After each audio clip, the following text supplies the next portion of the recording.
In today's video, we're going to discuss what happens if the US dollar collapses. And I know what you're thinking. The dollar is too powerful. It's the world's reserve currency. This could never happen. But before you click away, let me show you something. There are 3 major warning signs happening right now that suggest this isn't just possible. It's closer than most people realize. And by the end of this video, you'll see why even the smartest investors are quietly preparing for a world where the dollar is no longer king. So let's break this down step by step, because what's coming could change your life in ways you're not ready for. Reason 1, debt. First, let's talk about America's debt. Right now, the U.S. national debt is over $36 trillion. That's not million, not billion, trillion, and it's growing by nearly $2 trillion every single year. Now here's the problem. This debt isn't just a number on a screen. It has to be paid back, but the U.S. doesn't have enough tax revenue to cover it. So what do? They print more money. The Federal Reserve creates dollars out of thin air and uses them to buy government bonds. This keeps the system running, but it also dilutes the value of every dollar in circulation. Think of it like this. Imagine you own 10 shares of a company. Suddenly, the company issues 90 more shares. You still own 10, but now your percentage of ownership dropped from 100% to just 10%. That's exactly what's happening to your dollars. Every time the government prints, your purchasing power shrinks. And here's the scary part. Other countries are watching this. They hold trillions of dollars in reserves. And they're starting to ask, why are we holding a currency that's being printed into oblivion? Japan, China, and Europe are slowly moving away. And once that confidence breaks, the dollar doesn't just weaken. It collapses. Now, the second reason. The global system wants to move from paper money to digital currency. And this isn't a conspiracy theory. Central banks around the world are already testing digital currencies. China has the digital yuan. Europe is working on the digital euro. The US is researching a digital dollar. But here's the thing. You can't just roll out a new system while the old one is still trusted. People won't adopt it. So what do? You create a crisis. You let the paper currency fail. And when people are desperate, when their cash is worthless and their banks are closed, you offer them a solution. A new, digital, government-controlled currency. And because they have no other option, they accept it. This has happened before. In 1971, President Nixon took the dollar off the gold standard. Overnight, the rules changed. The dollar was no longer backed by anything physical. It became a purely faith-based system, and people accepted it because they had no choice. The same thing is being set up right now. The infrastructure for a digital dollar already exists. All it needs is a reason to launch. And a dollar collapse? That's the perfect reason. Third, China is stockpiling gold at a rate we've never seen before. In the last 5 years, China's central bank has bought over 1,000 tons of gold. And that's just what they're reporting. The real number is likely much higher. Now ask yourself why. If the dollar is so stable, why is China dumping billions into a metal that doesn't pay interest, doesn't generate returns, and just sits in a vault? Because they know something. They're preparing for a world where the dollar is no longer the reserve currency. Gold can't be printed. It can't be devalued by a central bank. It's been money for 5,000 years, and it will still be money when the dollar is gone. And it's not just China. Russia, India, and even smaller nations are buying gold in record amounts. They're moving away from dollar-based trade. They're creating alternative payment systems. The BRICS nations, Brazil, Russia, India, China, and South Africa, are building their own financial network that doesn't rely on the US dollar. This is happening right now. And once these systems are fully operational, the demand for dollars will collapse. And when demand collapses, so does value.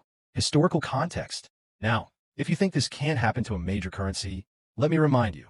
Germany, 1923. Their currency became so worthless, people used it as wallpaper. Zimbabwe, 2008. Inflation hit 89.7 sextillion %. A loaf of bread cost trillions of Zimbabwean dollars. Venezuela, 2016. Their currency collapsed so hard, people started weighing cash instead of counting it. These weren't small, irrelevant countries. These were functioning economies. And they all had one thing in common. They printed too much money, lost the trust of their people, and watched their currency die. The dollar isn't immune. It's just bigger. And when something this big falls, the impact is global. So let's walk through it. What does a dollar collapse actually look like hour by hour, day by day? Hour 1. The first sign. It's 3 a.m. Eastern time. You're asleep. But Asia isn't. Tokyo, Hong Kong, Singapore, their markets are open. And suddenly, every major financial institution starts selling dollars. Not slowly. Aggressively. The dollar index drops 12% in 30 minutes. Gold shoots up to $6,000 an ounce. Bitcoin jumps to $200,000. And by the time you wake up, the damage is already done. Hour 3. You wake up. Your phone is buzzing. News alerts, text messages, emails from your bank. You open your banking app. Your balance looks the same, but there's a message at the top. Temporary withdrawal limits in effect. Maximum $500 per day. You think it's a glitch. Then you check the news. Dollar loses 18% of value overnight. Emergency Federal Reserve meeting called. President to address nation at noon. And that's when it hits you. This is real. Hour 6. The panic begins. By now, everyone knows. You drive to the grocery store. The parking lot is packed. Inside, people are moving fast. No one's talking. Everyone's just grabbing. Canned food, rice, water, batteries. You get to the checkout. Your card is declined. Not because you don't have money, but because payment systems are overloaded. The cashier says, cash only. You have $60 in your wallet. You buy what you can and leave. Hour 9. Banks are overrun. You drive to your bank. The line is out the door. People are yelling. Some are crying. You wait for 90 minutes. When you finally get inside, the teller says, we're limiting withdrawals to $500. That's all we can give you. You argue. It doesn't matter. The bank doesn't have the cash. They operate on fractional reserves. Only 10% of deposits are actually in the vault. If everyone wants their money at the same time, the system breaks. And just did. Hour 12. The president speaks. At noon, the president addresses the nation. He talks about economic resilience and temporary measures. He announces that the Federal Reserve is injecting $10 trillion into the system. He says, your money is safe. But you don't believe him. Because if it was safe, he wouldn't need to say it. And that $10 trillion? That just makes the problem worse. More money printed means the dollars you have are worth even less. Evening. Day 1 ends.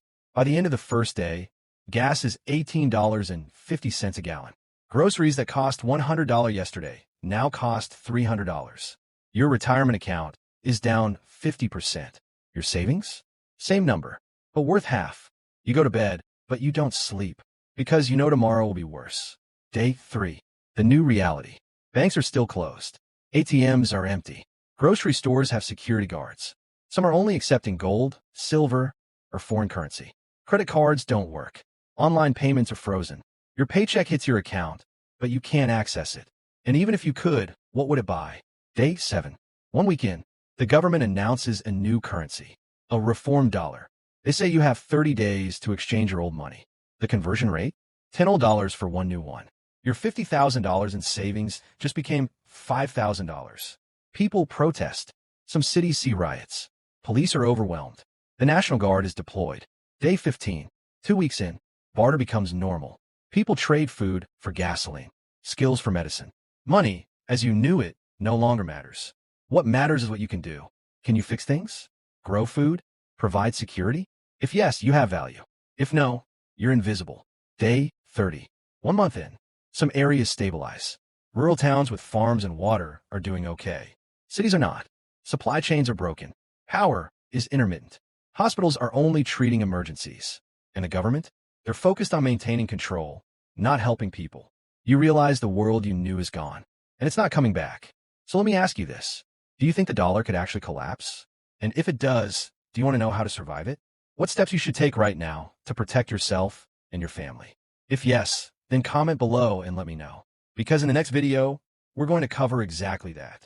How to prepare, what to buy, what to avoid, and how to position yourself so that when everyone else is panicking, you're staying calm.